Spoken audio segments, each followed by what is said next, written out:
Hello नमस्कार दोस्तों। ना खुदा मिला, ना विसाले सनम, ना इधर के रहे, ना उधर के। उद्धव ठाकरे को देखते हैं तो यही याद आता है। मातोश्री महाराष्ट्र की राजनीति में इस जगह की तूती बोलती थी। राजनीति को नियंत्रित करते थे बाला साहब ठाकरे। अचानक से उस मातोश्री का महत्व महाराष्ट्र की राजनीति में घटता दिखाई दे रहा है। याद करिए बाला साहब ठाकरे का वो दौर जब भारत और पाकिस्तान के मैच को रोकने के लिए शिव सैनिकों ने जाकर क्रिकेट की पिच ही खोद दी थी। जब महाराष्ट्र की राजनीति को बाला साहब ठाकरे नियंत्रित करते थे। कोई भी महाराष्ट्र आता था वो बिना मातोश्री गए वह कहीं और नहीं जाता था। मातोश्री में सबका आना आवश्यक था। बाला साहब ठाकरे कहीं नहीं जाते थे। आज वह मातोश्री महाराष्ट्र की राजनीति में कहीं दिखाई नहीं दे रहा। और उद्धव ठाकरे जिस तरीके से वह सोच रहे थे कि बाला साहब ठाकरे की ऑरा को वह आगे लेकर जाएंगे, लेकिन ऐसा कुछ होता दिखाई नहीं दे रहा है।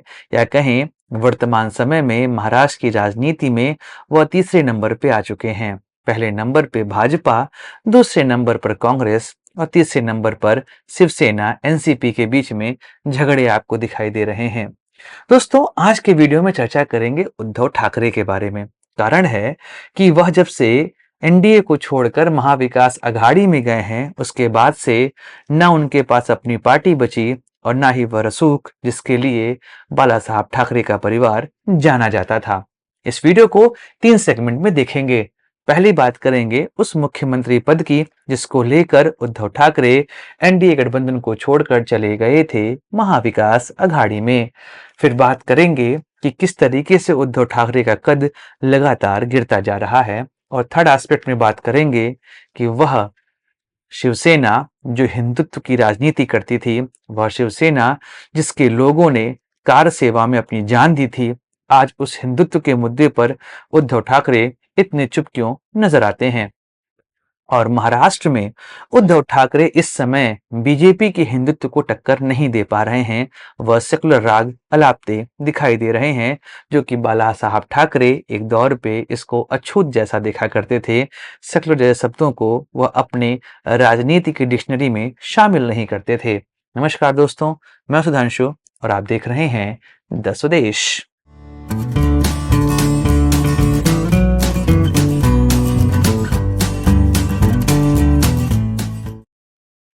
दोस्तों, महाविकास अघाड़ी में भी सीटों को लेकर बंटवारा हो गया है। 288 सीट वाली विधानसभा, इसको लेकर तीनों पार्टियां मतलब कांग्रेस, शिवसेना उद्धव ठाकरे, एनसीपी शरद पवार, इनके बीच में एक सहमति बनी और इस सहमति में डिसाइड हुआ कि तीनों पार्टियां 85-85-85 सीट पर चुनाव लड़ेंगी और बाकी बची सीटें इंडिया गठबंधन के अन्य पार्टनर्स को दी जाएंगी, जिसमें शायद समाजवादी पार्टी का भी नाम रखा गया है क्योंकि उन्होंने 12 सीटों की डिमांड करी थी। दोस्तों, आज के वीडियो में चर्चा करना है हमें उद्धव ठाकरे के बारे में। तो पहले बात करते हैं मुख्यमंत्री पद की। जी हाँ, 2014 जब शिवसेना और भाजपा अलग अलग चुनाव लड़े थे, उस दौर में भाजपा ने शिवसेना से ज्यादा सीटें लाकर मुख्यमंत्री पद को अपने कंट्रोल में कर लिया। लड़ाइयां होती रहीं लेकिन सरकार चलती रही और 2019 तक मतलब 5 साल पूरी सरकार चली शिवसेना और भाजपा के गठबंधन की। 2019 का चुनाव होता है। इस चुनाव में 288 सीटों को लेकर शिवसेना और भाजपा के बीच में सीटों का डिवीजन हुआ, जहां पर भाजपा ने लगभग 160 के आसपास सीट अपने पास रखी। वहीं पर शिवसेना को मिलती है 125 सीटें। इन 125 सीटों में शिवसेना केवल 56 जीत कर आती है, जबकि भाजपा नियर अबाउट 105-106 सीट जीतकर आती है। ऐसे में दिक्कतें थी नहीं, आराम से 146 का जादुई आंकड़ा पार हो रहा था। लेकिन वहीं पर मुख्यमंत्री पद की लालसा जागृत होती है, जिसके अंदर उद्धव ठाकरे के अंदर उन्होंने कहा कि भाजपा ने धोखा दिया, भाजपा अपने बातों पर टिकी नहीं रही। भाजपा ने कहा था कि मुख्यमंत्री बनेंगे तो शिव सैनिक ही बनेंगे, लेकिन अब जब मौका मिला है तो वह मुख्यमंत्री पद को अपने पास होल्ड कर रहे हैं। ऐसे में इन धोखेबाजों के साथ मैं नहीं रहूंगा। राजनीति ऐसी ही चलती है। तब उद्धव ठाकरे याद रखिएगा, ठाकरे परिवार राजनीति नहीं करता था, वह राजनीति को नियंत्रित करता था। ठाकरे परिवार, खासकर बाला साहब ठाकरे, सत्ता पर कभी नहीं बैठते थे, पर सत्ता उनके आदेशानुसार ही चला करती थी। उद्धव ठाकरे ने सीएम बनने की रट यहाँ पर लगा ली और उन्होंने खुद को एनडीए से अलग कर लिया और वह चले गए कांग्रेस और एनसीपी के पास, और वहां पर बनाते हैं एक गठबंधन जिसका नाम था महाविकास अघाड़ी। यह गठबंधन की सरकार बनती है। शिवसेना को अपने पास देखकर कांग्रेस और एनसीपी, दिक्कतें तो थीं, क्योंकि यहाँ पर विचारधारा ही बदलती दिखाई दे रही थी। वह शिवसेना जो हिंदुत्व की राजनीति कर रही थी, वह पहुंच जाती है कांग्रेस और एनसीपी के साथ। एक अलग सा गठबंधन, यहाँ पर कई चीजें सेक्रीफाइस करनी होंगी, लेकिन उद्धव ठाकरे लेते हैं शपथ सीएम पद की। यहीं से राजनीति बदलती है, क्योंकि यहाँ पर एक नासिंदे को बनना था सीएम, लेकिन एनसीपी और कांग्रेस चाह रहे थे कि उद्धव ठाकरे ही सीएम पद की शपथ लें। इस वजह से उद्धव ठाकरे सीएम बनते हैं। लेकिन शायद यहीं से शिवसेना के अंदर दरार की शुरुआत होती है। उद्धव ठाकरे मुख्यमंत्री तो बन गए, लेकिन उनके हाथ से धीमे धीमे पार्टी ही जाती दिखाई दी और एक नाशिंदे एक दौर पे उनको छोड़कर हट जाते हैं। बात है 2022 की। उद्धव ठाकरे को पता ही नहीं चला कि कब शिवसेना को तोड़कर एक नाथ शिंदे पहुंच जाते हैं बीजेपी के द्वार और बनाते हैं एक नई सरकार। और सरकार बनती है फिर से बीजेपी और शिवसेना की। एक नाथ शिंदे बनते हैं मुख्यमंत्री। अब आप सोचिए, जिस मुख्यमंत्री पद के लिए उद्धव ठाकरे ने 1984 से चले आ रहे गठबंधन, लगभग 30 साल या 40 साल के गठबंधन को तोड़ दिया, वह पार्टी अब उनके पास नहीं थी और वह मुख्यमंत्री पद भी उनके पास नहीं बचा। अब करें तो करें क्या, कि मुख्यमंत्री पद भी गया और साथ ही साथ पार्टी भी उनके हाथ से चली गई। ये तो थी पुरानी बातें, लेकिन नई बात भी उद्धव ठाकरे के साथ नहीं जा रही है, क्योंकि कद तो घट चुका है। चुनाव के बाद लोकसभा चुनाव में केवल 9 सीटें मिली। कांग्रेस बन गया बड़ा भाई, 13 सीटें लोकसभा में जीतकर आई कांग्रेस, और यहाँ पर उद्धव ठाकरे को केवल 9 सीटें मिली, भाजपा के बराबर। लेकिन कद तो घट चुका था। अब उद्धव ठाकरे को सीएम मानने को तैयार न राहुल गांधी हैं और न शरद पवार। अब दोनों नहीं चाहते हैं कि उद्धव ठाकरे सीएम बने। उद्धव ठाकरे कभी शरद पवार के दर पर जाते हैं तो कभी 10 जनपद पहुंचते हैं और वहां पर राहुल गांधी और सोनिया गांधी से मुलाकात करते हैं कि मुझे मुख्यमंत्री पद के रूप में नामित किया जाए। लेकिन शरद पवार तो जयंत पाटिल को सीएम पद के रूप में देखना चाहते हैं, और वहीं पर राहुल गांधी ने कहा है कि अभी सीएम को लेकर हम कोई बातें नहीं करेंगे, जब रिजल्ट आएगा तब देखा जाएगा। उद्धव ठाकरे जो मातोश्री के थ्रू पूरी राजनीति को नियंत्रित कर सकते थे, अब वह दूसरों के दर पर जा रहे हैं, या कहें माथा टेकने जा रहे हैं। अब उनके पास वह राजनीतिक रसूख नहीं बचा जो बाला साहब ठाकरे एक दौर पे महाराष्ट्र में शिवसेना के लिए छोड़ कर गए थे। मातोश्री के लोग अब बाहर घूम रहे हैं और अपने लिए पद की चाहत रख रहे हैं।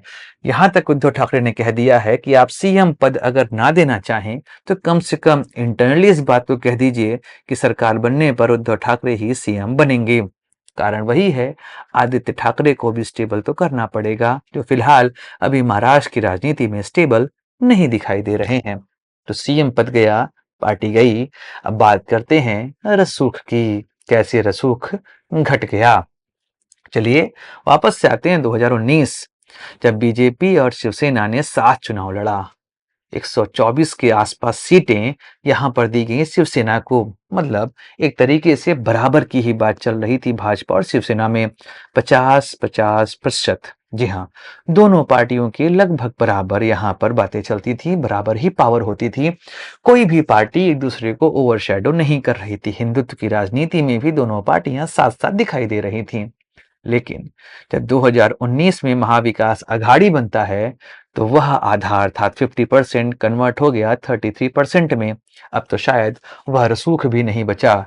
124-125 सीट पर लड़ने वाली पार्टी आज 85 सीट पर भी तैयार हो चुकी है, और उसके बाद अब खुद की पार्टी भी टूट गई। पश्चिमी महाराष्ट्र में शिवसेना का प्रभुत्व देखा जाता है, जबकि विदर्भ का क्षेत्र जो है वहां पर पूरे तरीके से कंट्रोल रहा है बीजेपी का। आज के समय में शिवसेना के विखंडन के बाद एकनाथ शिंदे उद्धव ठाकरे की शिवसेना को धोबी पछाड़ दे रहे हैं। पुणे, मुंबई के आसपास का और कोंकण का क्षेत्र भी एकनाथ शिंदे के कंट्रोल में जा चुका है। तो अब पार्टी पर भी नियंत्रण नहीं रहा, कैडर भी हाथ से छूट रहा है और अब एकनाथ शिंदे के आगे उद्धव ठाकरे मुंह की खाते दिखाई दे रहे हैं। तो पार्टी भी गई इनके हाथ से। तो अब बताइए, रसूख घटा कि नहीं घटा? अब बात करते हैं तीसरे सेगमेंट की, वह है विचारधारा। बाला साहब ठाकरे, हिंदुत्व का चेहरा और हिंदुत्व की विचारधारा। शिव सैनिकों ने जब राम मंदिर आंदोलन में अपना योगदान दिया, अपना बलिदान दिया, उस बात को लेकर बाला साहब ठाकरे हमेशा गर्व से अपनी बातों को रखते रहे। यहाँ तक कि जब उन्हें कोर्ट के सामने पेश किया गया तो उन्होंने भी कई ऐसे स्टेटमेंट्स दिए जो कि उस दौर में कोर्ट को भी अच्छे नहीं लगे थे, पर वो वैसे ही अक्खड़ स्वभाव के थे। हिंदुत्व की राजनीति को लेकर बाला साहब ठाकरे इस तरीके से आगे थे कि जब भारत पाकिस्तान का मैच हो रहा था, शिव सैनिकों ने पिच खोद दी थी। अब आप सोचिए, वो दौर था, उस हिंदुत्व की राजनीति को लेकर चल रहे थे शिव सैनिक। भाजपा और शिवसेना यह दोनों साथ की एक साथ आगे राजनीति करती थीं, दोनों ही हिंदुत्व की राजनीति करते दिखाई देती थीं। लेकिन जब से महाविकास अघाड़ी में पहुंचे हैं उद्धव ठाकरे, विचारधारा से समझौता करना पड़ रहा है। धारा 370, राम मंदिर, उसके अलावा यूनिफॉर्म सिविल कोड, इन सभी चीजों पर उद्धव ठाकरे को आप परिवर्तित होते देख रहे हैं। आज के समय में शिव सैनिक भी उद्धव ठाकरे की हिंदुत्व की बात को बहुत अच्छे तरीके से नहीं लेता। यहाँ तक कि उनकी हिंदुत्व की बात में वो कड़ाई भी नहीं रह गई जो कि भाजपा के साथ रहते हुआ करती थी। हिंदुत्व की राजनीति को इस समय महाराष्ट्र में भाजपा ने अपने अधिकार में रख लिया है, या कहें मोनोपोली बना ली है। उद्धव ठाकरे और उनकी शिवसेना इस समय हिंदुत्व के मुद्दे पर भी पिछड़ते दिखाई दे रहे हैं। कई ऐसे मुद्दे हैं जिस पर उद्धव ठाकरे कांग्रेस और एनसीपी के साथ दिखाई देते हैं और इस वजह से उनका कैडर भी उनके हाथ से जा रहा है। याद कीजिए, मैंने वीडियो की शुरुआत की थी, ना खुदा मिला, ना विसाले सनम, ना इधर के रहे, ना उधर के, ना मुख्यमंत्री रहे, ना पार्टी रही और ना विचारधारा। आखिर उद्धव ठाकरे को गठबंधन तोड़कर क्या मिला? सिर्फ राजनीतिक रसूख ही घट गया। बाला साहब ठाकरे की लेगेसी ही उन्होंने खत्म कर दी। दोस्तों, यह मेरा ओपिनियन है। आप लोग अपने विचार कमेंट बॉक्स में जरूर दीजिएगा। मिलेंगे अगले वीडियो में, चर्चा करेंगे किसी और मुद्दे की। Like, share, subscribe the channel. जय हिंद, वंदे मातरम, भारत माता की जय।